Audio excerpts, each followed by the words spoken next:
There is a major debate in cities across this country when it comes to green transportation. The Ontario government is defending its decision to rip out bike lanes from major streets in Toronto. CTV's Heather Wright on why people are pushing back on that decision.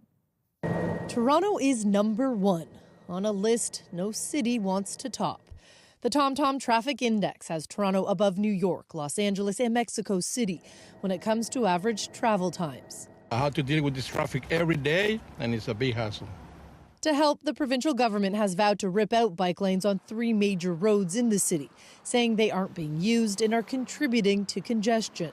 I commute about 20 minutes. I see maybe 2 cyclists. But cycling advocates argue the province will only worsen the problem they are trying to solve.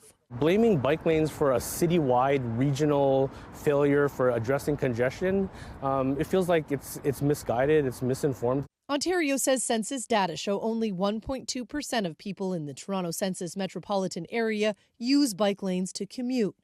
But critics say that figure is misleading, as the area is nearly 6,000 square kilometers and includes suburban areas like Richmond Hill, Oakville, and Vaughan, which are far from the city core. There's lots of people who just are waiting to have a choice to choose to get out of their cars, and we need to invest in more infrastructure so more people cannot drive. The Toronto Congestion Task Force pegs the loss of productivity due to traffic at around $11 billion. But cycling advocates argue bike lanes are not the problem, but rather a solution. In New York, one study found travel time decreased by 35% after bike lanes were installed on a stretch of road in Manhattan. For those who use them daily, bike lanes make work safer. It'll be hard for us to make a living, and it'll increase the amount of accidents.